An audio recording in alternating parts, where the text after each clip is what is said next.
Muchas gracias, buenos días. Gracias a todos los asistentes, sabemos que tienen agendas apretadas.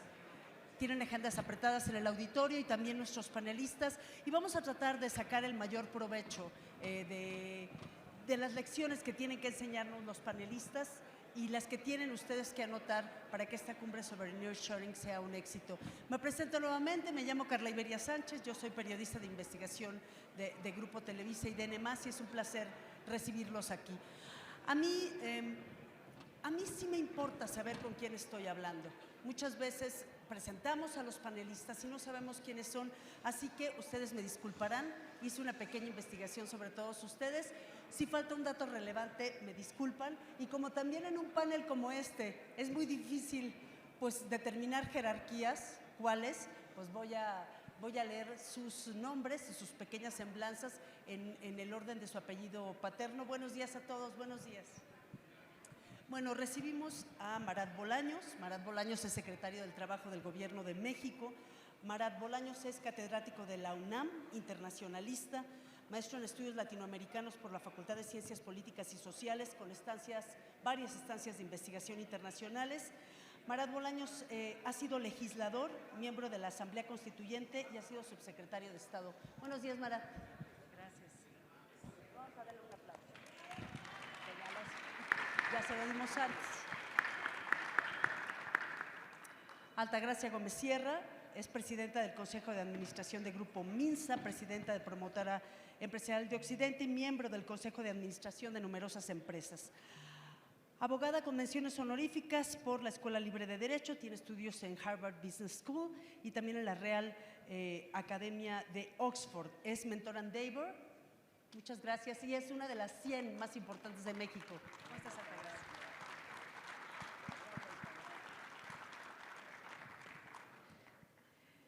Pedro Aces, Pedro, muchas gracias por convocarme y también por organizar esta cumbre.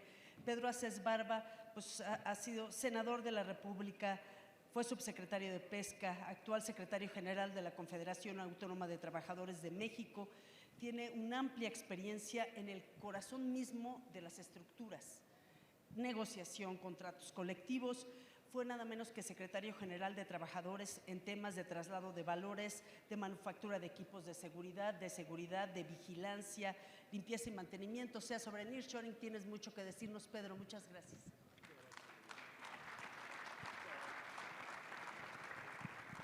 Maestra Mara Lezama, muchas gracias por trasladarse de Quintana Roo a México para esta cumbre. La maestra Mara Lezama es gobernadora del estado de Quintana Roo, tiene una larga carrera en activismo y política pública, fue votada como alcaldesa de Benito Juárez, que es el municipio que alberga la ciudad de Cancún, en 2 periodos consecutivos. Es una importante promotora del desarrollo del sureste y en este momento, pues Quintana Roo alberga, escuchen, 130,000 habitaciones de hotel. O sea, solo gestionar eso es un reto enorme. Bienvenida. Muchas gracias. Gracias. Ingeniero Peralta, mucho gusto en saludarlo. El ingeniero Carlos Peralta Quinteno es presidente de Grupo IUSA.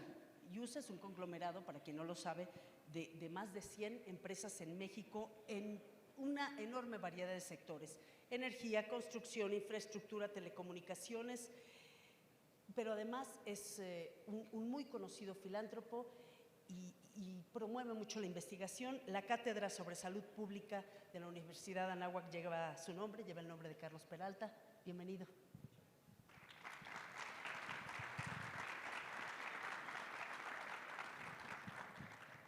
Roberto Velasco debe de estar acostumbrado a que pase esto en los paneles, last but not least.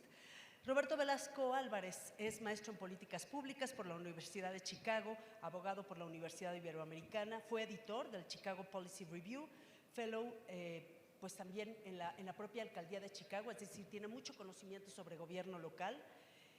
Fue, bueno, ahora es jefe de la Unidad para América del Norte, pero ustedes saben que ocupó muchos cargos en la Secretaría y además miembro de la Comisión Internacional de Límites y Aguas. Roberto, buenos días. Ay, Dios. Miren, no tengo contador, pero todos sabemos, me levanta la mano alguien cuando falten 5 minutos para que acabe el panel. ¿Podría darles minutos exactos para que den ponencias y por supuesto los tendrán, pero ojalá que este sea un diálogo nutrido entre todos en el que todos, digamos, podamos enriquecernos. Maestro Velasco, justo lo acababa de presentar a usted y me gustaría que me platicara de un concepto del que pocos hablamos que, específicamente hablando de nearshoring, es la diplomacia económica. Es decir, cómo estableces una diplomacia para atraer capitales, para darles territorio, para prometer que sí tendrán agua y a la vez no te conflictúas con otros socios comerciales de los Estados Unidos, por ejemplo, China o Taiwán o Tailandia o Bangladesh. Lo escuchamos. Gracias, muchas gracias, Carla Iberia.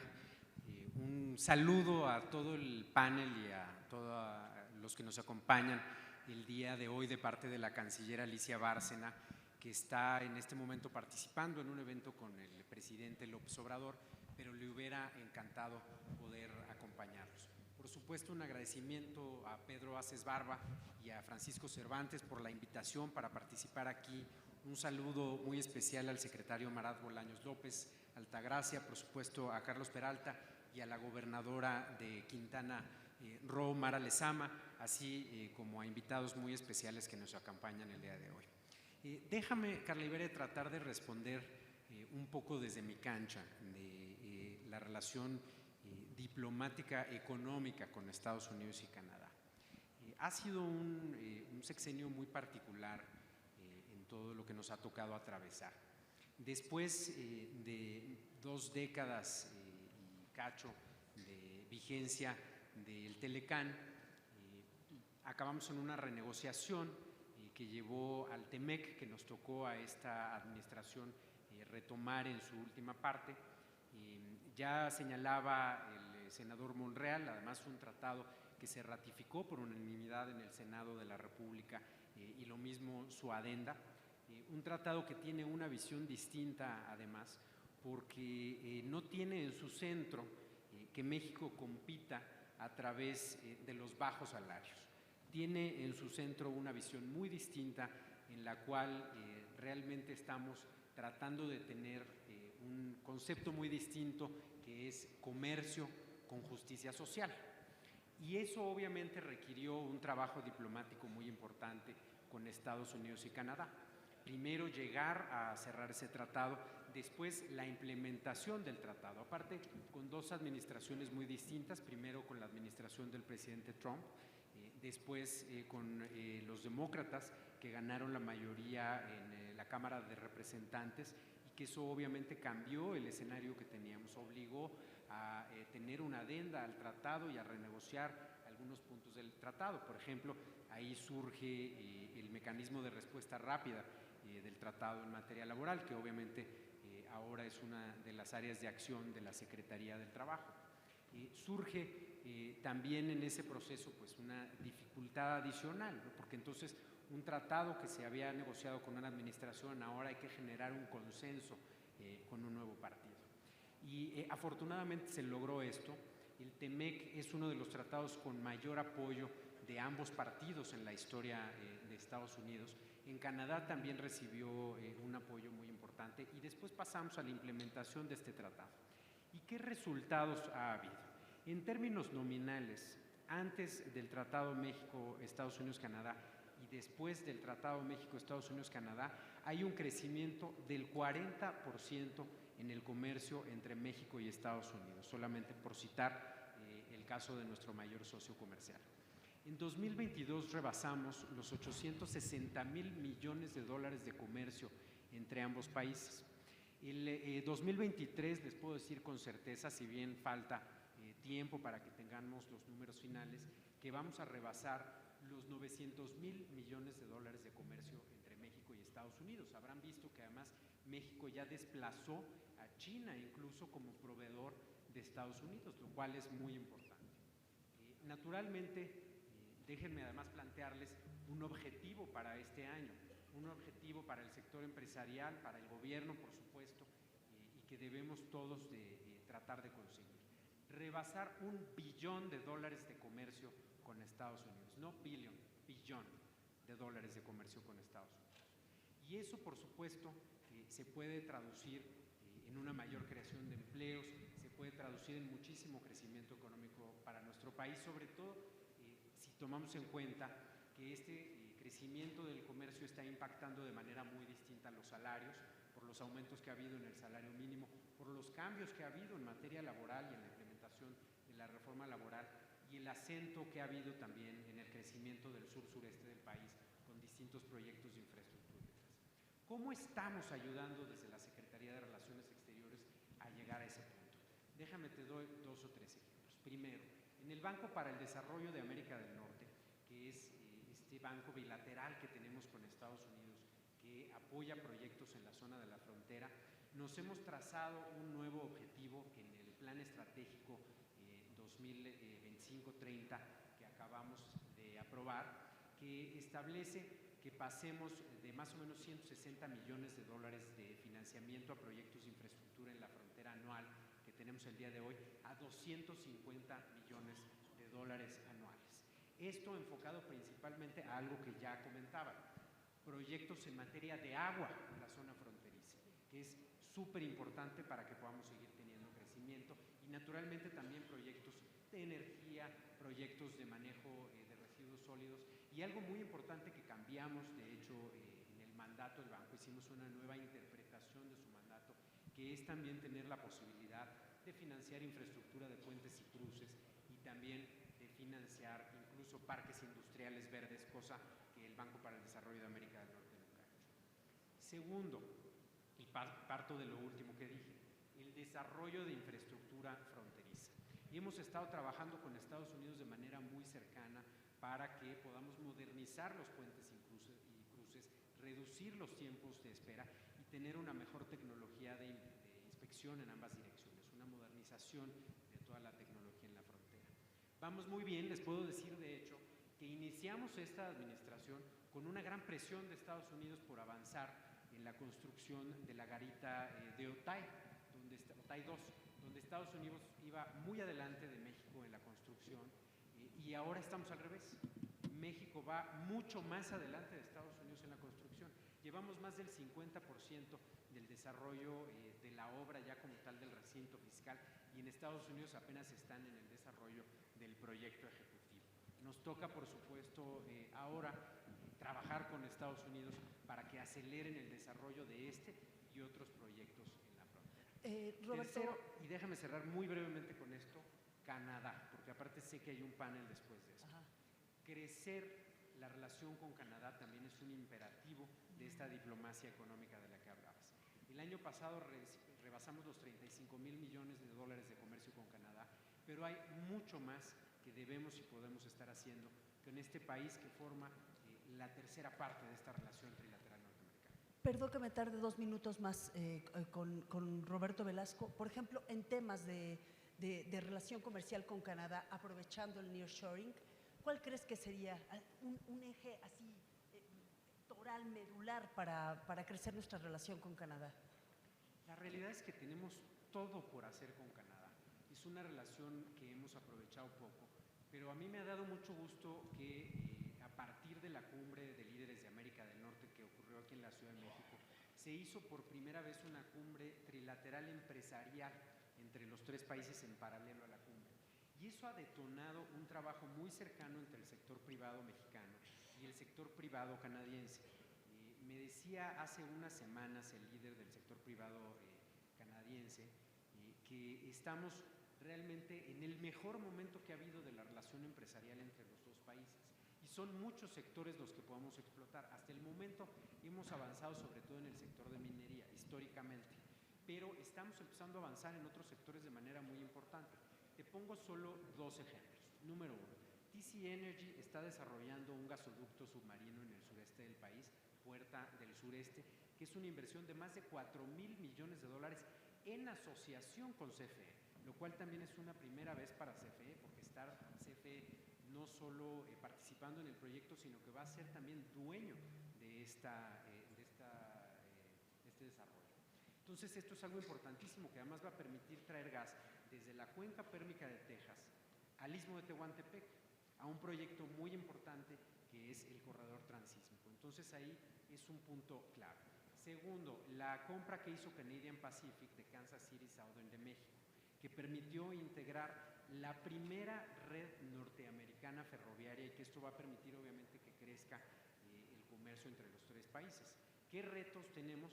Por supuesto, integrar al corredor del Istmo de Tehuantepec y al Tren Maya a la red de Kansas City Southern para que con eso podamos conectar al sureste del país con Canadá, con Winnipeg y con todo, por supuesto, Estados Unidos. Entonces, esto son solo 2 botones de muestra del potencial que tiene la relación con Canadá, pero te puedo decir que son muchísimas áreas, semiconductores, electromovilidad, somos países complementarios en materia automotriz, entonces también hay muchísimo que hacer por ahí y en general también seguir incentivando inversiones canadienses en México. Canadá es un país que ha crecido muchísimo en materia económica, tiene además fondos de pensiones, por ejemplo, muy desarrollados, que tienen mucho dinero para invertir y que están buscando opciones en el extranjero. Entonces hay también ahí que soltar y, por supuesto, tratar de que parte de eso aterrice en nuestro país. Tengo un montón de preguntas, pero el panel dura 50 minutos. O sea, se me estaba ocurriendo si Canadá y Estados Unidos podrían pensar en hacer un nearshoring de agua para México, pero eso es parte de otro panel. Quisiera hablar con todos al mismo tiempo. No crean que unos son menos o más importantes que otros, pero dirigiendo la conversación, ingeniero Peralta, Carlos Peralta y Altagracia Gómez. Es una pregunta para los dos, conteste el primero que quiera. A ver, nearshoring significa facilidades fiscales, significa pues, acceso a tierra, acceso a electricidad, acceso a cierta potencia de voltaje, entornos confiables. ¿Cómo ven ustedes que dirigen conglomerados muy grandes el escenario puesto por los estados para el nearshoring y qué les dicen sus socios en otros países? El que quiera contestar. Bueno, encantada de estar aquí, mil gracias a Pedro, a Paco Cervantes, y encantada y honrada de estar aquí con todos. Creo que indiscutiblemente es el momento de México en el mundo, ¿no? Y es el momento de México, sí, por el cambio de la llamada globalización hacia la relocalización o hacia la regionalización, pero también porque hay un cambio en la forma en cómo se viene haciendo el capitalismo. ¿Sí? Y hay una transformación del capitalismo de un concepto que desde luego premia la eficiencia, la competitividad, los mejores precios y el valor agregado, a un capitalismo que premia todo eso, pero que además mide el impacto social, el impacto medioambiental, el famoso ESG. Y en ese sentido México tiene la mejor oportunidad para tener un liderazgo en ambas cosas, en la nueva forma de globalización y en la nueva forma de capitalismo. Y los protagonistas del nearshoring en México son necesariamente los empresarios y los trabajadores mexicanos. El nearshoring en México se debe de entender, sí, para captar valor de sustitución de importaciones de Asia, pero también para crear valor. Y en ese sentido, ahí está el reto para los mexicanos. ¿Qué necesitan? Seguridad. Seguridad en todas sus acepciones. Seguridad pública, pero también seguridad jurídica para hacer inversiones de gran calado y a largo plazo. También seguridad energética, no solo inversiones en generación, sino en transmisión y distribución, sobre todo si vamos encaminados hacia la electromovilidad. Seguridad social. ¿Cómo vamos hacia la formalización? Primero, ¿cómo ayudamos a las pymes? Sí, porque no podemos hablar de formalizarlas sin primero ayudarlas. ¿Cómo hacemos que las pymes tengan una vida promedio más larga? ¿Cómo quitamos trámites? ¿Cómo los simplificamos? Y seguridad alimentaria, que como región hemos alcanzado grandes hitos y lo vimos en la pandemia. Agroalimentariamente estamos muy complementados regionalmente. Y lo segundo que se requiere es planeación. Porque el nearshoring no es un concepto nuevo, pero lo que sí tiene que ser nuevo es cómo lo implementamos. ¿Qué nearshoring queremos para México? ¿Crees que, por ejemplo, eso tendría que ser parte de un lineamiento de un plan general de gobierno a 20, a 30 años, como política de Estado? No es un plan de gobierno, es un plan de país. Claro. Porque incluye a los empresarios, incluye a los trabajadores, incluye la disponibilidad de recursos naturales, incluye las vocaciones regionales, incluye los distintos sectores.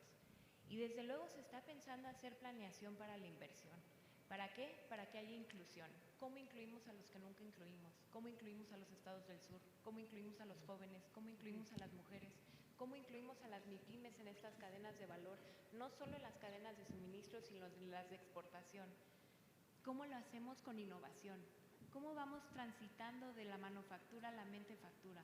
No solo es el tema de la mano de obra barata o la mano de obra más calificada. La manufactura es muy importante en México y lo seguirá siendo en los próximos años. ¿Cómo transitamos a manufacturas especializadas? ¿Cómo hacemos que haya más vinculación entre la industria, el gobierno y la academia?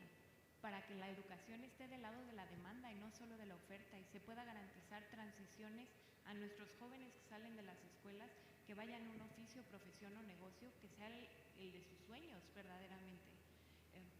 Esa es en la parte de talento, pero en infraestructura hay un reto enorme y sin infraestructura nunca va a haber igualdad en México, ¿no? Queremos igualdad entre los estados, queremos igualdad en las distintas regiones, queremos igualdad en distintos sectores, tenemos que hacerlo con infraestructura, más que con facilidades fiscales.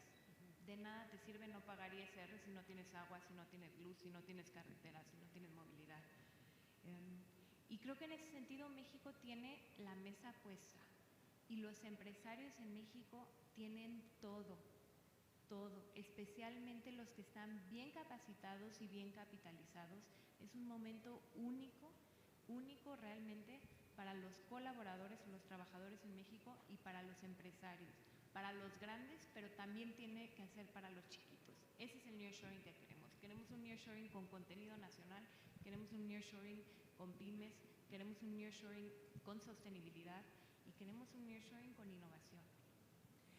Estaba pensando mientras hablabas en lo que hace, por ejemplo, la Universidad Tecnológica de México, que tiene más alumnos que la Universidad Nacional Autónoma de México y es un verdadero semillero, pues, de talentos para algo que te quiero preguntar, si me permites hablarte de tu, Carlos Peralta, el asunto de formar a los mandos medios, a los supervisores de línea, a los gerentes de línea, a los directores, que son los que verdaderamente hacen triunfar y caminar a estas empresas que vienen a relocalizarse a este país. ¿Cuál es tu opinión como empresario y también tu reflexión de lo que era atracción de capital hace 30 años, que tú estás en el negocio hace 40 años, y lo que es relocalización de capital ahora? Muchas gracias, Carla. Primero quiero agradecer a mi amigo Pedro Aces por esta invitación a participar en esta cumbre y también saludar aquí a mi amiga Mara, a los amigos Amarat y a Roberto, y naturalmente Altagracia. Un placer estar con ustedes y a todos los que están aquí presentes. Efectivamente, como tú bien apuntas, la educación es básica, la capacitación para los medios, los mandos medios, porque esos son el balance, pues, entre los directivos y la gente que está en el campo, en el frente de batalla, realizando, pues, las labores que corresponden a cada una de las empresas. Entonces, sí se tiene que reforzar profundamente la capacitación en estas personas, empezando desde las escuelas tecnológicas, donde se pueda implementar los programas de educación dual para que los alumnos tengan no nada más la oportunidad de recibir, pues, el conocimiento en las aulas, sino que también simultáneamente puedan desarrollar algunas experiencias laborales. Como hemos visto desde los años 80, que México ha tenido siempre grandes oportunidades para poder llevar mayor industria a la gente, yo creo que esta vez, esta situación que se da del nearshoring, debemos de aprovecharlo con una visión de muy largo plazo. Una visión de 30, 40 años para poder aprovechar el que se desarrollen nuevos, comunidades existentes que no se les ha volteado a ver ni a dar la oportunidad, y me refiero al sur, sureste del país, porque desde los 80 que empezaron las maquiladoras, pues estas se implementaron solamente en la frontera. Posteriormente han venido bajando hacia el centro de la República, pero yo creo que esta vez hay que promover el que se establezcan las empresas en el sur-sureste del estado, para poder lograr que esa gente tenga un desarrollo digno, evitar la desintegración familiar que se ha dado, porque pues al establecerse las empresas en el norte se agotan la mano de obra local y entonces empiezan a migrar gente del interior de la República y empieza una desintegración familiar brutal. Esta es la gran oportunidad para ver por el bienestar de nuestros trabajadores y nuestras familias. A ver, una cosa es lo que pueden decir los tratados, otra cosa lo que dice la legislación laboral internacional, otra las propias misiones y visiones dentro de las empresas y otra la inercia que ocurre en la cadena de producción en México. ¿En qué sentido, Carlos, en 2024 podríamos estar mejor que como estábamos hace 30 años? Es decir, con personal más preparado, más conectado, más capacitado, más competitivo, que no solo trabaja porque le traen trabajo aquí, sino también puede exportar su conocimiento afuera. Sin duda que ha cambiado muchísimo porque la propia tecnología nos lo ha permitido. Hoy vemos que todo mundo tiene un teléfono celular en la mano y con ese teléfono han venido adquiriendo habilidades que pues ya en sus empresas, en el trabajo, nos ha permitido pues, responder de mejor manera, ser más competitivos e integrarnos y vender ya productos con mayor valor agregado. Eso es muy importante, el que la gente ha sabido sola por inercia, porque no ha sido realmente un esfuerzo que se haya planeado, sino que el avance tecnológico que se ha dado, sobre todo en los últimos 15 años, ha hecho que la gente venga mejorando su conocimiento y sus habilidades. De acuerdo con tu experiencia, amplia experiencia, ¿hay un sector que no esté siendo explotado o aprovechado por el nearshoring? Es decir, estamos hablando de manufactura, textiles, microcomponentes, agroindustria, ¿pero hay uno que tú creas que se nos esté escapando del escenario?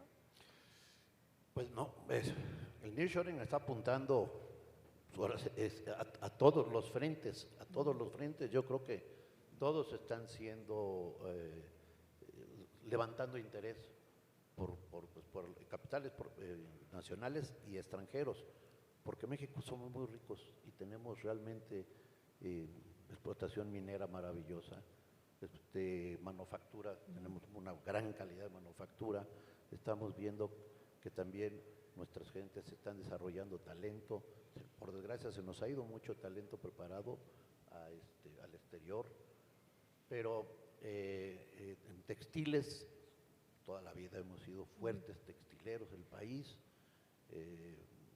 Somos un país muy completo, por eso nos voltean a ver y por eso tenemos que aprovecharlo mucho. Muchas gracias, Carlos. Gracias a ti. Gracias.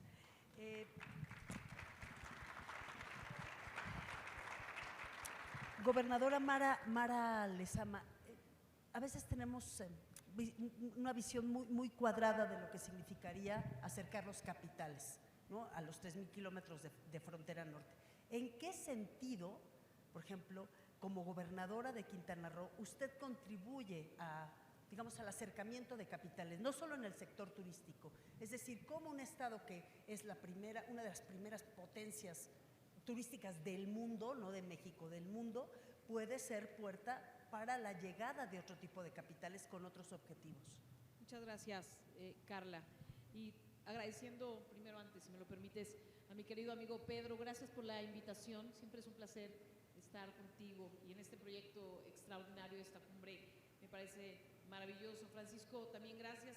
Y bueno, agradecer este panel extraordinario en el que me ha tocado participar con expertos, ponentes. Mara, espero que te recuperes pronto de esa piel. Las oportunidades del tratado, de este nearshoring, de lo que estamos hablando el día de hoy, ligadas al Tratado de Libre Comercio, justamente que platicaban hace un momento, entre México, Estados Unidos y Canadá, no tiene límite, lo quiero dejar muy claro.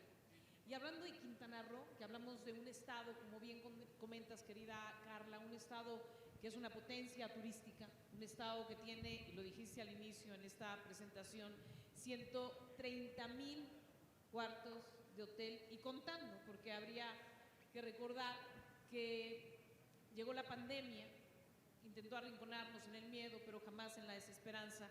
Y en Quintana Roo, en medio de la pandemia, se construían hoteles. De la pandemia para acá se han construido 200 hoteles. Eso es Quintana Roo, un pueblo que crece ante la adversidad, un pueblo resiliente, pero sin duda alguna, este maravilloso estado, en base a la respuesta de lo que me estás preguntando, es un inmejorable hub logístico. Y te voy a platicar por qué y cómo atraer esta inversión y el porqué de traer esta inversión. Estamos hablando de un estado que tiene una gran infraestructura, de un estado que tiene más de 130,000 cuartos de hotel, pero hoy por hoy tenemos una conectividad aérea extraordinaria. Tenemos una conectividad con más de 130 ciudades del mundo entero. Y no nada más eso, hoy hablamos de un Tren Maya que tiene 1,554 kilómetros, de los cuales más de 500 están en Quintana Roo. Hablando de industria turística, te podría decir todos los números de lo que significa Quintana Roo, que sin duda atrae, porque hay un porqué se invierte en el estado y por qué la diversificación hacia el nearshoring, porque tenemos una gran conectividad con todo el mundo, más de 130 ciudades en el mundo. Solo en el Aeropuerto Internacional de Cancún en un solo día hemos tenido más de 700 operaciones, eso sin duda alguna acerca. El Tren Maya, sin duda alguna, con 12 estaciones que nos dan la oportunidad de llevar y traer no nada más a las y los turistas o a las y los quintanarroenses, sino la carga, que también es una parte fundamental del tren, sin duda alguna también es parte de un atractivo para poder invertir en nuestro estado. Las carreteras, el puerto, y yo creo que lo más importante, aunado a todos los beneficios que tiene el estado de Quintana Roo, hoy a punto de firmar un acuerdo con más incentivos fiscales, que también es fundamental, el recinto fiscalizado, con todo esto que trae, sin duda alguna estamos hablando de la mano de obra o el talento que bien comentábamos, una mano de obra extraordinaria, una mano de obra, un talento extraordinario que sin duda alguna va a ser parte fundamental para poder lograr que el nearshoring llegue a Quintana Roo, pero tenemos aristas, es un crisol de oportunidades en un estado extraordinario en donde, insisto, la conectividad, los incentivos fiscales, la geolocalización, nuestra cercanía con la costa este de Estados Unidos, en donde vive más del 60% de la población estadounidense, que es un gran mercado, pues sin duda alguna tenemos muchos atractivos para que Quintana Roo pueda diversificar su industria, que si bien es cierto el 90% de la industria en Quintana Roo es turística, hoy es una gran oportunidad para Quintana Roo con todos estos atractivos para el nearshoring. Al final, bueno, no te voy a adelantar la pregunta del final porque no me gusta, porque se le quita la gracia al panel. Pero Pedro Aces y Marat Bolaños, esta es una pregunta para los dos que puede contestar primero el que decida. Vamos a hablar de la puesta en escena del nearshoring. Puede ser una expresión, puede ser un deseo político, pero en realidad demanda las mejores capacidades técnicas y las mejores capacidades de gestión de un gobierno. ¿Qué errores, por ejemplo, han cometido otros países con este tipo de política o de promesa que queremos evitar en México? Y háblenme de cómo el acercamiento de capitales triunfó y fracasó en otras décadas y por qué, y podría ser un éxito permanente si hacemos lo correcto hoy. El que quiera primero. Muchas gracias. Un gusto estar con este panel. Saludo a todos mis compañeros de panel. Y es muy interesante tu pregunta, Carla Iberia. Yo no sé qué otros países no lo han aprovechado o lo han aprovechado, pero yo sé que México tiene la necesidad histórica de aprovecharlo. Y es fundamental y es de raíz que hoy la mano de obra en México deje de ser la mano de obra que se estipulaba en todo el mundo como la mano de obra más barata. México tiene que tener mano de obra calificada, En México hoy tenemos que preocuparnos y dejar atrás las viejas prácticas sindicalistas históricas. Hoy estamos en el año 24 de un nuevo milenio y tenemos que comportarnos a las expectativas y a las alturas que este nearshoring requiere. ¿Qué tenemos que hacer los sindicalistas? Preparar a nuestra gente, darles capacitación. La capacitación para mí es el pilar fundamental para el desarrollo. Si no hay capacitación, no hay nada. Tenemos que buscar que hoy tanto joven que sale de las escuelas, pues ya no vayan a las carreras de derecho, ya no vayan a ser oftalmólogos, dentistas. Hoy necesitamos ingenieros, es necesario. Las máquinas nos están rebasando, pero las máquinas no se hicieron solas. Entonces tenemos que buscar tener capacitación y certificación en cada uno de los oficios que se requieren. Tenemos que darle la bienvenida y agradecerle a todas las empresas que hoy vienen en esta relocalización a nuestro país por la cercanía con el mayor consumidor del mundo, que es los Estados Unidos. Y a mí en lo personal, Carla Iberia, me da mucho gusto porque dentro de mi vida he tenido muchos sucesos, pero dos muy importantes. Primero fue impulsar como senador de la República la reforma que yo pues digo que es la reforma sin duda más importante de los últimos años, que ha sido la reforma laboral, que nos da la libertad. Si no hubiera libertad no puede haber nearshoring.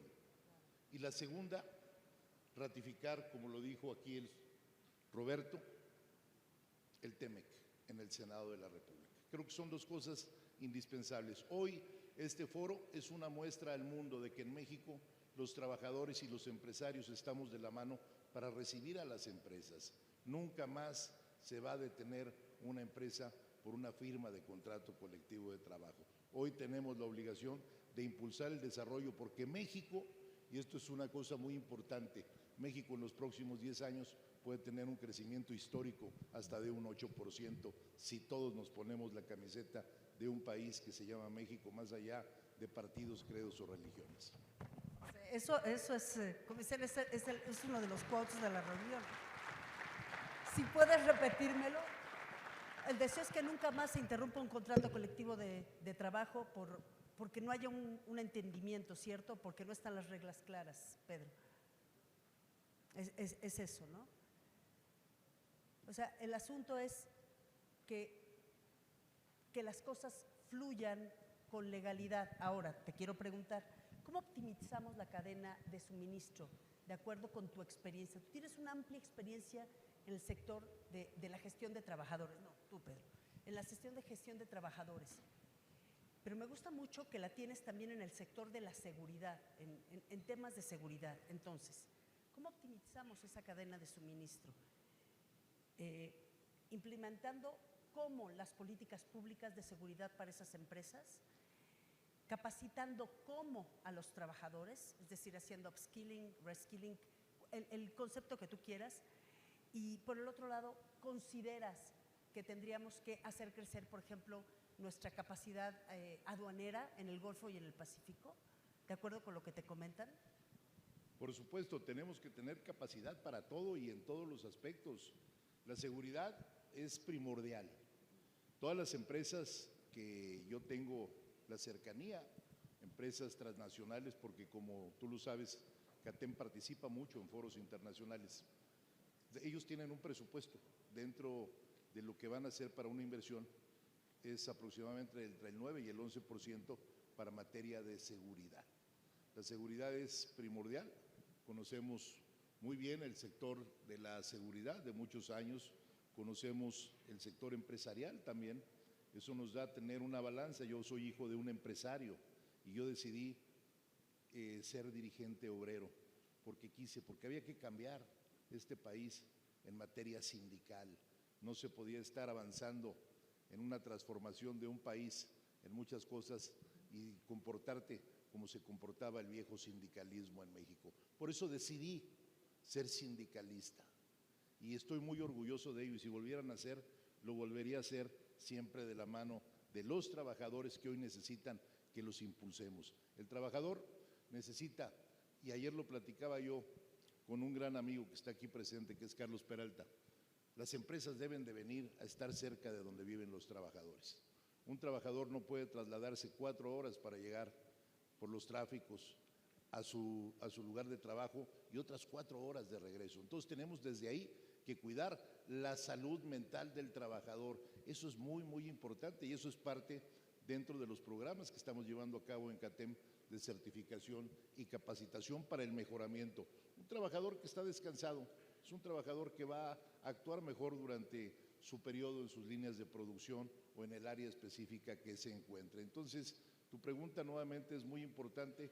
Estamos impulsando que todos los trabajadores de México estén a la vanguardia hoy para estos tiempos nuevos que México recibe tantas inversiones y tantas empresas.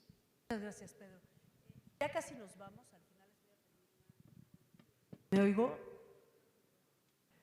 Espero no estar hablando muy, o que no se oiga esto muy fuerte. Al final les voy a pedir una reflexión a todos, pero antes, me gusta mucho que esta cumbre tenga un público que está tan atento y además sea una cumbre organizada por las cámaras empresariales y junto con los sindicatos.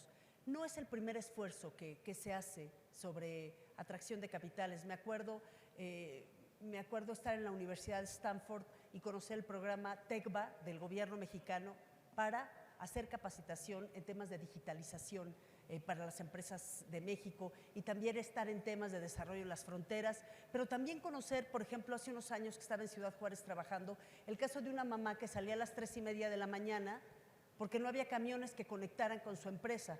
Entonces levantaba a su hijito a las 3:30 de la mañana y desde esa hora lo trepaba a los camiones, cuando entraba hasta las 8 de la mañana. Es decir, optimización de recursos significa que hay un lugar donde se coloque esa empresa, pero bien lo dicen ustedes, que el trabajador no tenga que sufrir por ir a trabajar. Mara, te pregunto muy puntualmente, en estas grandes, ¿cómo llamarle? En estos grandes barcos del desarrollo nacional, muchas veces todos tenemos buenas intenciones, pero no hay una buena organización. Entonces, en el camino dicen, es que esto le toca a la Cancillería, esto le toca a la Secretaría del Trabajo, no, es que esto le toca a Economía, es que esto lo tendría que aprobar el Congreso. ¿Cómo hacer, así como en los grandes problemas nacionales se crean comisiones para investigar las cosas? ¿Consideras que debería de haber o de proponerse dentro del gobierno federal una especie de comisión o de alta comisión que tratara el tema del nearshoring?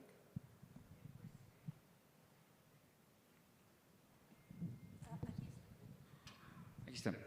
Muy buenos días nuevamente a todas y todos. Bueno, pues muchísimas gracias por la pregunta, Carla, y agradecer nuevamente la oportunidad de estar aquí, además en compañía de tantos compañeros, compañeras líderes del mundo del trabajo. Pedro, muchísimas gracias por también la iniciativa, a todas y todos los empresarios. Además me da muchísimo gusto compartir con Mara, nuestra gobernadora de Quintana Roo, con quien además tenemos muy buena colaboración, Carlos Altagracia, Roberto. Y bueno, pues sí destacar la parte, digo, más allá de saludarlos como amigos, es sobre todo como colaboradores, porque además hemos tenido una relación muy importante, muy fortalecida interinstitucionalmente en todos los niveles, pero también de todas las secretarías.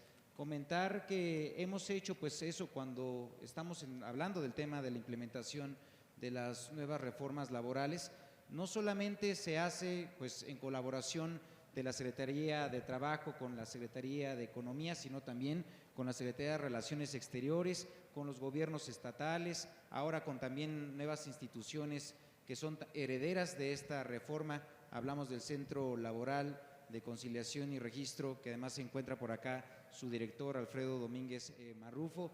Y bueno, pues en general de todos los esfuerzos que se han hecho por parte del Gobierno de México, pero también todos los actores que pues le dan vida al mundo del trabajo. Y por eso mismo creo que es muy afortunado el que el día de hoy estemos en esta convocatoria, porque creo que el enfoque es el correcto. El enfoque debe de ser tripartita, como ya se ha hecho en otras medidas. Hablemos, por ejemplo, de lo que sí se ha hecho, porque creo que más allá de hablar de lo que no o que no hicieron otros gobiernos, yo creo que sí podríamos hablar de lo que ha hecho el gobierno. Y hay un punto que además me gustaría incluso retomar con lo que decía nuestra gobernadora Mara, porque cuando fue el COVID y todo mundo cerró la frontera y todo mundo canceló vuelos y todo mundo canceló viajes, el presidente Andrés Manuel López Obrador dijo que se mantengan abiertas las fronteras de México y eso permitió que la recuperación económica haya sido prácticamente inmediata. Y por la otra, que no se arruinaran pues, sectores económicos como lo es el turismo, y incluso tuvieron un impulso importantísimo porque pues en vez de vivir el invierno en Estados Unidos, posiblemente a menos 10, menos 20 grados, se vinieron a pasar el invierno a Cancún, ¿no? Con unos cerca de 25, 30 grados, y esto pues dio justamente pues una actividad económica muy importante. Entonces, ¿qué estamos hablando?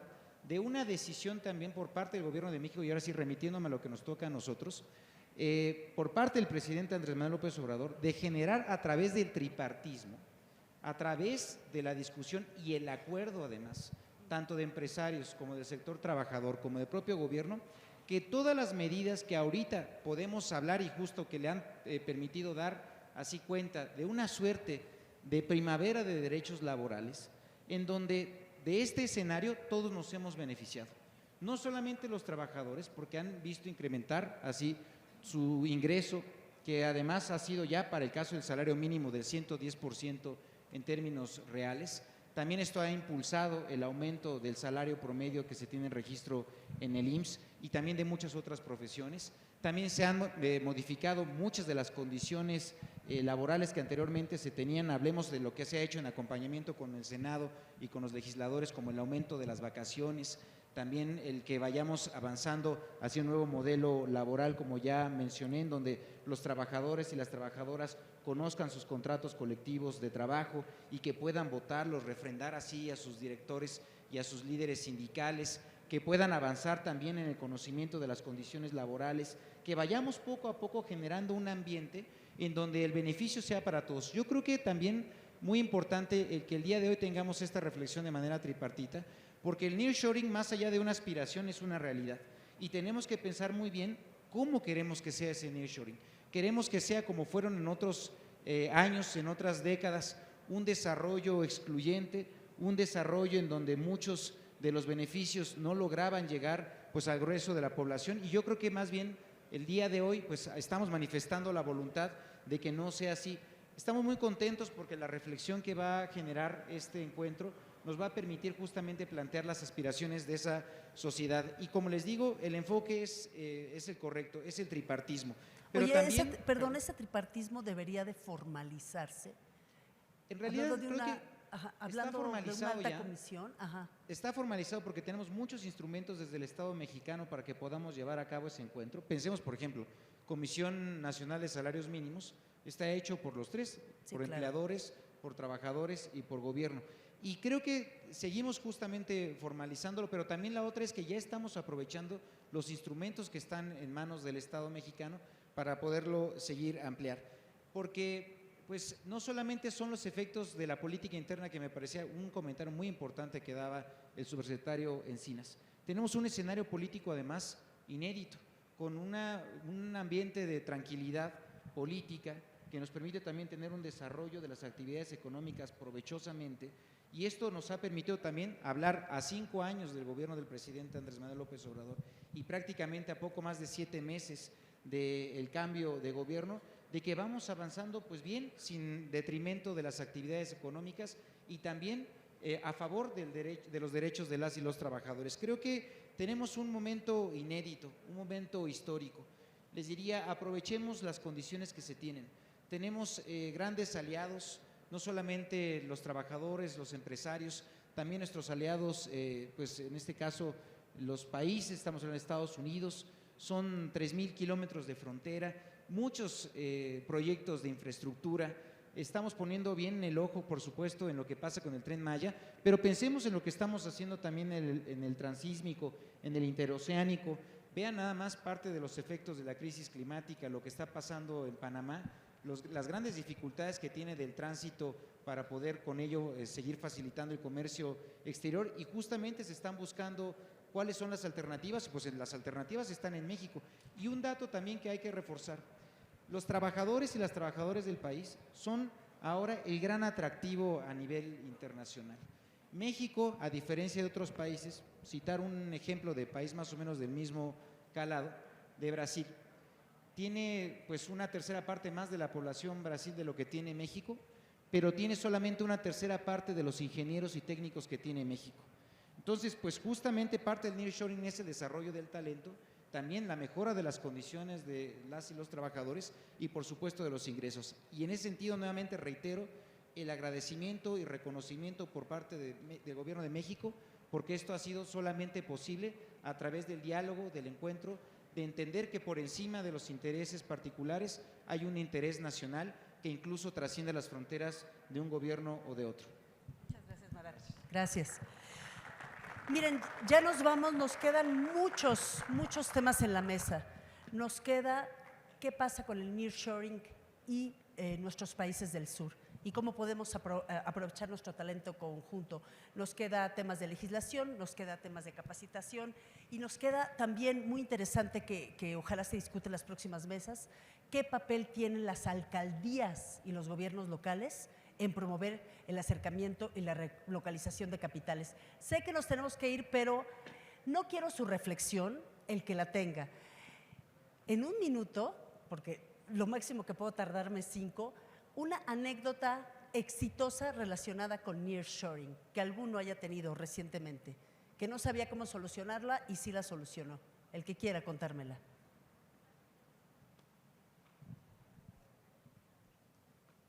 Si quieres, brevemente, ¿no? En este tema de la anécdota. Se mencionó varias veces en este panel el tema educativo y sin duda va a ser un reto cómo en este contexto que hay mucho mayor demanda de talento por la llegada de inversiones, por el crecimiento de comercio, desarrollar más talento. Una de las formas en que lo estamos tratando de resolver, y es una de muchas naturalmente, pero que invito también a todos a sumarse, hemos invitado al sector privado a participar en Comexus, que es una comisión México-Estados Unidos para el intercambio educativo, lleva décadas de funcionamiento, miles de estudiantes beneficiados, y hemos sumado a varios representantes del sector privado al consejo directivo de Comexus con la idea de que podamos duplicar los recursos de la comisión trabajando de la mano del sector privado. Actualmente tenemos $2 millones que ponen los gobiernos y nuestro objetivo de cierre es tener $4 millones donde haya un financiamiento paritario entre gobierno e iniciativa privada. Así que ojalá también todos los empresarios que están aquí puedan sumarse y sumarse a esta anécdota. Perfecto, muy bien. Pues ahí está, Comexus, Altagracia.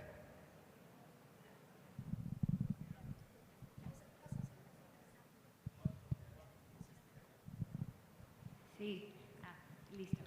Pues podría decirte muchas, pero quizá alguna. PEO es dueño de DINA. DINA es la única marca nacional de autobuses urbanos y suburbanos. Y vaya, fuimos los primeros en 2006 en traer autobuses a gas natural porque creíamos que México no podía seguir siendo un drenaje tecnológico para las empresas internacionales que te vendían aquí lo que no podían vender en Europa o lo que no podían vender en Estados Unidos porque era muy contaminante, etcétera, etcétera. Actualmente tenemos 86% del mercado de gas natural y hace unos años decidimos primero regresar a la carga y fuimos precisamente a China, hicimos alguna vinculación, una alianza con una empresa de allá, pusimos metas de contenido nacional para traer para acá, pero luego también decidimos que los mexicanos sabemos competir y también podemos ganar, no solo competir con las empresas extranjeras, y nos propusimos hacer el primer autobús urbano eléctrico, primero reconvirtiendo los autobuses de RTP de la Ciudad de México y ahora ganamos el concurso para hacer el primer autobús de cero eléctrico mexicano. Y vaya, ahora que pensamos en la electromovilidad como uno de estos 5 sectores prioritarios con semiconductores, electromovilidad, agroindustria e industria farmacéutica, dispositivos médicos al alcance de nearshoring, ahora en DINA tenemos el camión al mismo costo que lo que se produce en China, 20% más eficiente y tiene mucho más duración porque además está tropicalizado. Aquí sí le metemos más personas a los camiones, etcétera, etcétera. Entonces, digamos, diría esa anécdota, te puedo decir que en las plantas de plástico termoformado para automotriz que tenemos estamos produciendo 60% más, crecimientos de 60% año con año durante 3 años seguidos. Creo que hay oportunidades inmensas para consolidar empresas y para especializar empresas. Creo que hay que darle la oportunidad a los mexicanos, hay que creer en los mexicanos y hay que apostar por ellos. Muchas gracias. Yo creo que con esa anécdota cerramos. Está bastante padre, a menos que tengan alguna más. Muchas gracias. ¿De qué hablamos en este panel? Hablamos de territorio, hablamos de derechos, hablamos de lo que nos decía Altagracia, finalmente esto se hace con empresas y trabajadores, hablamos de contratos colectivos de trabajo, hablamos de avances en legislación y salarios mínimos, hablamos de nearshoring no como una cosa física, sino como un pensamiento nacional. Hablamos de capacitación e inversión para los estudiantes y trabajadores, acceso a recursos, protección. Lo que decía Alejandro Encinas, finalmente una industria y una política de crecimiento que sea segura y resiliente. Muchas gracias a todos, buenos días y continuamos con el siguiente panel. Muchas gracias, Carla. Un aplauso muy fuerte para los panelistas y bueno, pues les pedimos un momento para recibir los reconocimientos por su participación. Muchas gracias.